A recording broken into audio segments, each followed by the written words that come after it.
우리가 지난 11개월이 어떻게 지나가고 있는지 참 어려운 가운데서도 하나님께서는 자연의 열매를 통하여 내가 너희들을 사랑한다, 그것을 보여주시는 것 같습니다. 오늘 이 앞에 보시니까 밭에 온 것 같죠?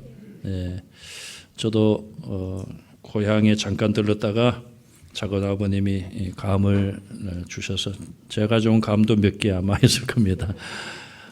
참 하나님께서는 이런 열매를 통하여 우리를 위로하시고 또 우리에게 또 감사의 또 마음을 주십니다.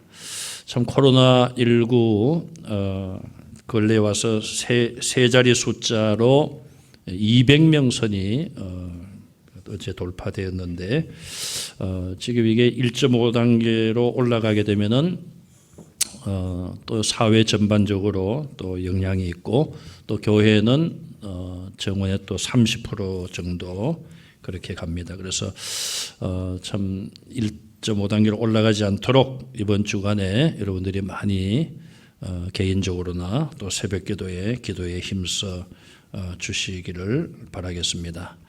시편 저자는 오늘 이 본문에서 감사하라는 말씀, 또 감사한다는 그런 말씀을 하고 있습니다. 시간 관계상 14절까지만 봉독을 했는데 1절과 19절과 29절에 여호와께 감사하라, 또 21절과 28절에서도 내가 주께 감사하리다, 하나님께 감사한다는 말이 5번 나타나 있습니다. 왜 하나님께 감사하라고 하는가? 1절과 29절이 똑같은 내용인데 그 여호와 하나님은 선하시고 인자하심이 영원하기 때문에 감사해야 된다, 감사한다, 그렇게 말씀하고 있어요. 자, 하나님은 선하시다 그랬어요. 저와 여러분들이 믿는 하나님은 선하신 분이에요. 반대로 사탄은 악한 존재입니다. 하나님은 선하시기 때문에 우리를 선대하신다, 그렇게 말씀하죠. 여러분들 선한 사람을 좋아합니까? 악한 사람을 좋아하십니까? 잘 모르겠습니까? 누구든지 선한 사람을 좋아하죠. 그래서 참 선한 사람하고 만나서 대화하면은 말 속에 행동 속에도 선함이 있지 않습니까? 그리고 하나님의 인자하시다는 말은 다른 표현으로 하면은 자비로우시다, 또 사랑, 그렇게 말할 수 있죠. 하나님이 우리를 인자로 대해 주시고 사랑으로 대해 주시는 것이 영원하다고 했어요. 잠깐 사랑하다가 변질되는 그런 사랑이 아니라 영원한 사랑으로 우리를 사랑하시기 때문에 하나님께 감사한다, 그렇게 말씀하고 있습니다. 이 말씀 속에 우리에게 영생이 있음을 말해주죠. 하나님의 인자심이 영원하다는 거지 않습니까? 이 세상에 사는 동안뿐 아니라 주님 나라 가서도, 천국에 가서도 하나님의 영원한 인자 속에서 우리가 살아가는 거예요. 그러니 우리는 얼마나 행복한 존재입니까? 우리 지난 주일에 나사로와 부자에 대한 말씀을 생각했지 않습니까? 두 사람 다 죽었는데 나사로는 천국의 아브라함의 품에 안겼고 부자는 지옥 불덩이 속에 던져졌습니다. 부자가 눈을 떠서 바라보니 천국에서 아브라함의 품에 있는 나사로를 보고 저 우리 집 앞에 있던 거지가 아니냐? 아브라함에게 요청하지 않습니까? 저 나사로를 제게 보내어 손가락 끝에 물 한 방울이라도 내 혀를 좀 서늘하게 해달라, 그런 요청을 하는 것을 우리가 보았습니다.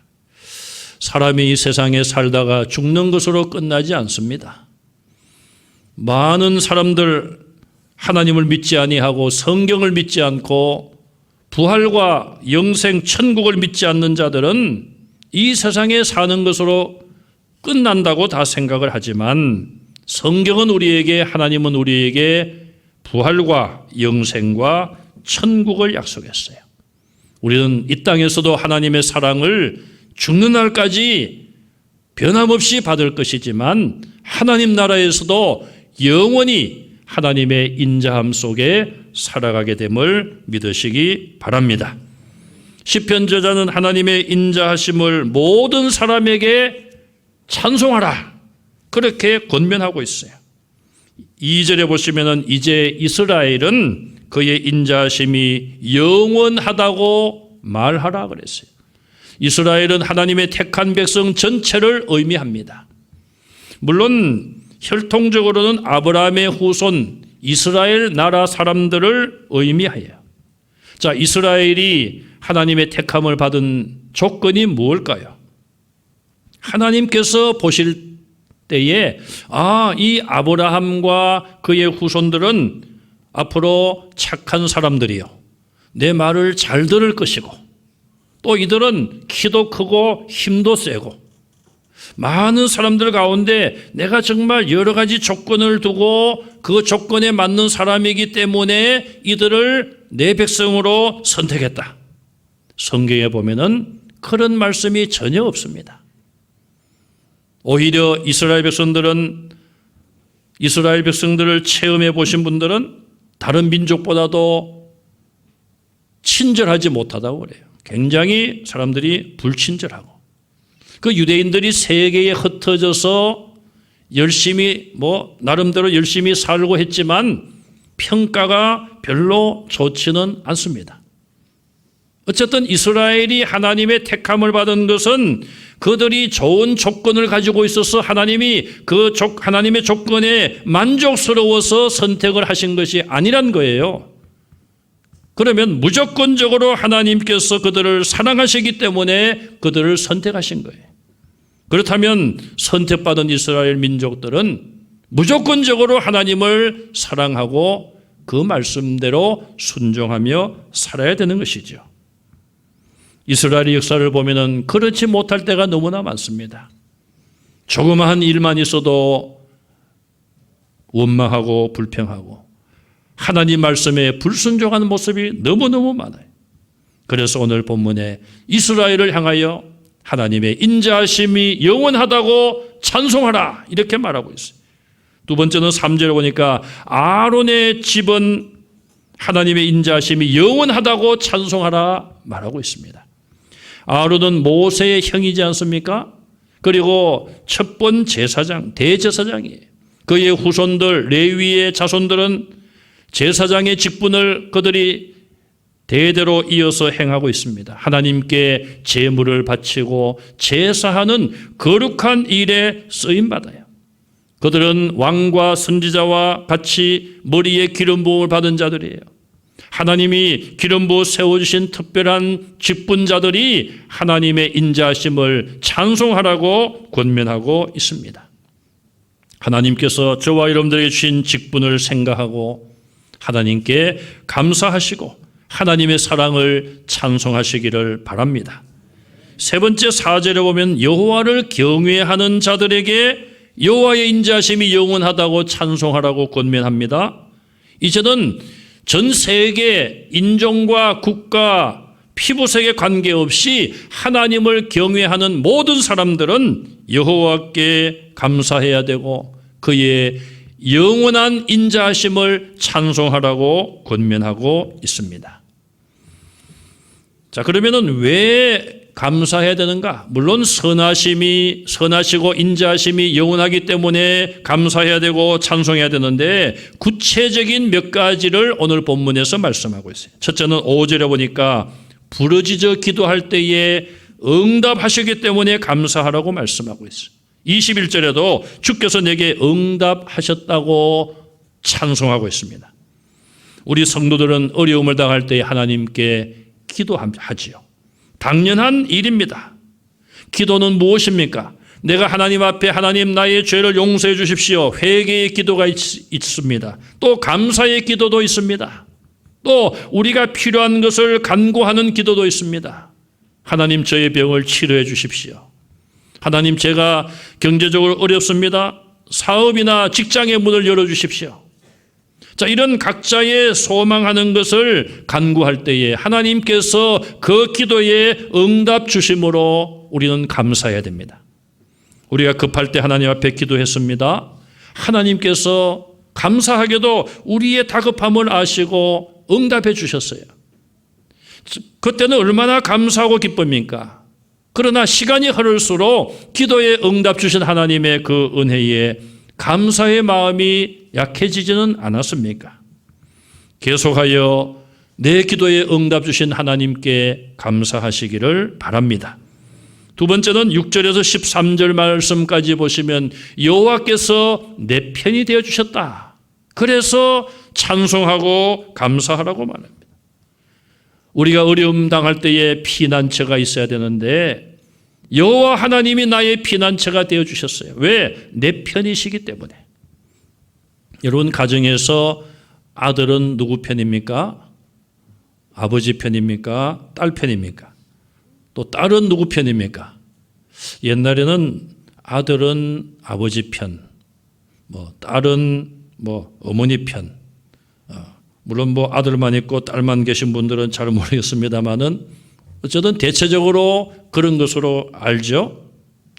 요즘은 아들도 엄마 편 같아요. 제가 보니까. 그래서 어떨 때는 제가 내 편은 하나도 없네. 그런 생각을 그냥 혼자 할 때가 있는데 그렇다고 해서 제가 심각하게 이렇게 따돌림을 당하는 것은 아닙니다. 자, 우리가 공동체 안에서는 사실 네 편, 내 편으로 갈라지면 안 돼요.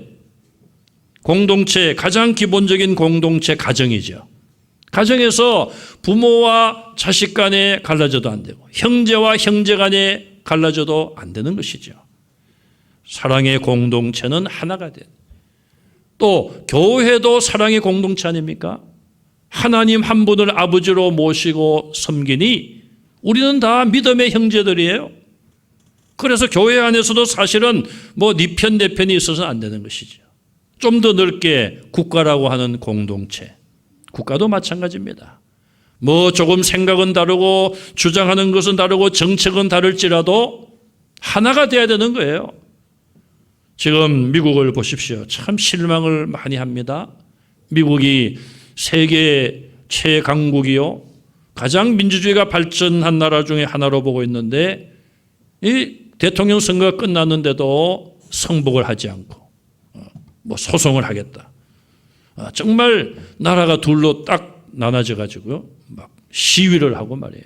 폭동이 일어나고 이런 공동체, 사랑의 공동체는 네 편, 내 편으로 가면은 다 망하는 거고 좋은 영향력이 없는 것입니다.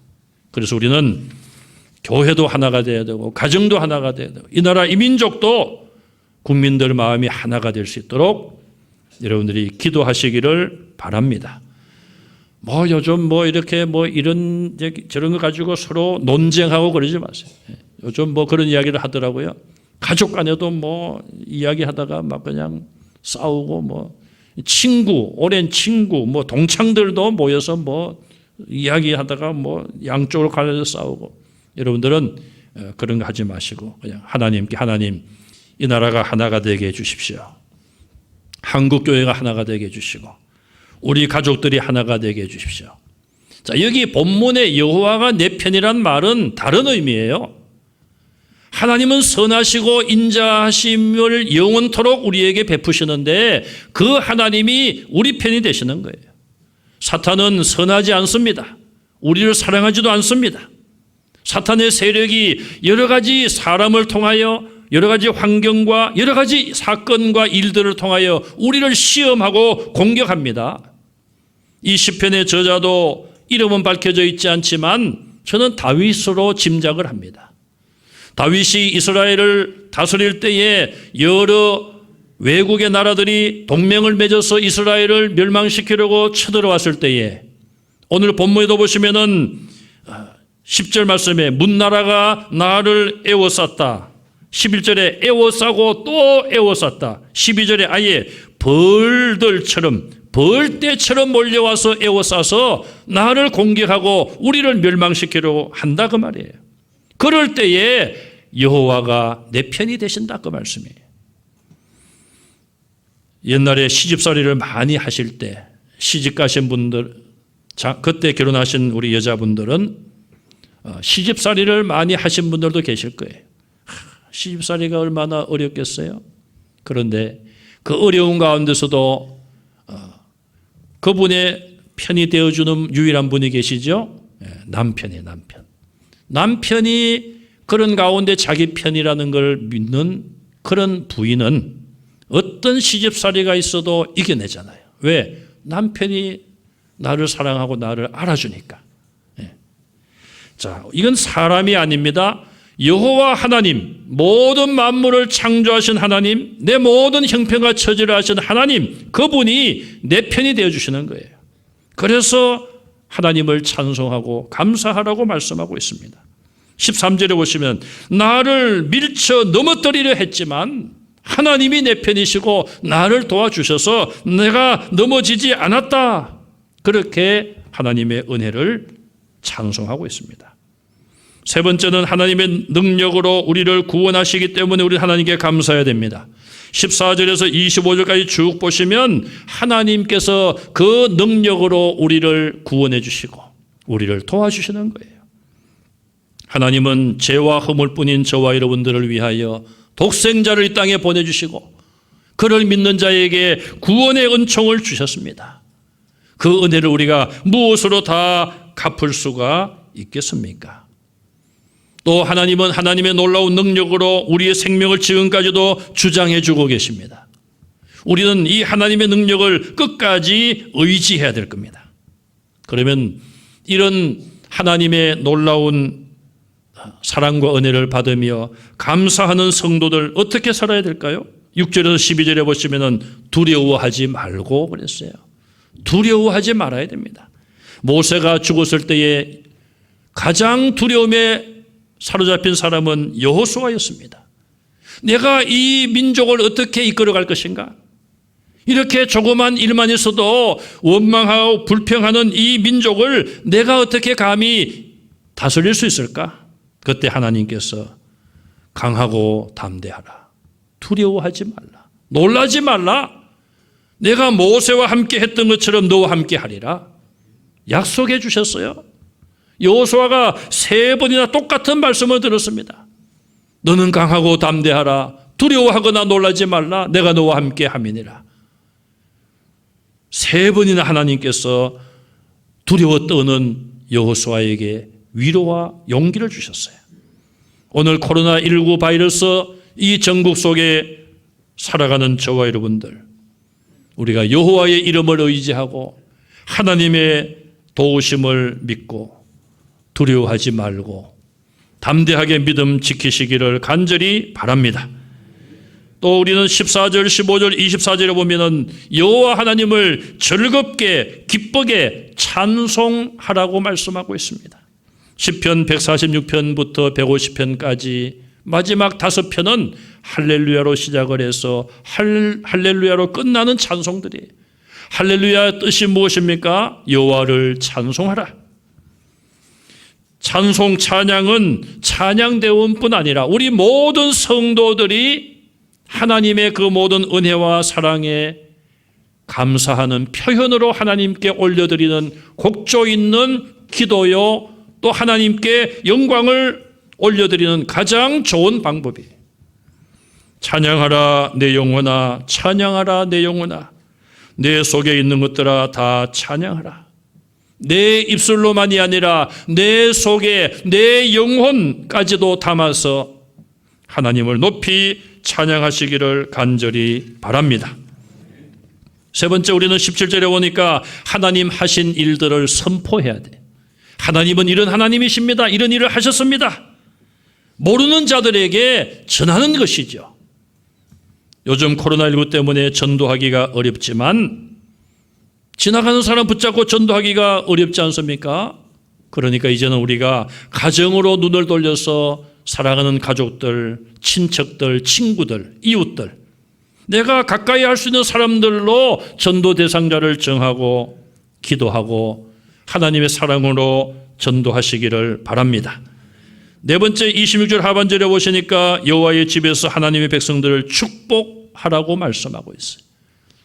교회는 잔치집과 같은 것이고 교회는 성도들이 서로서로를 위하여 축복하고 사랑하고 봉사하고 섬기는 곳이 되어야 합니다.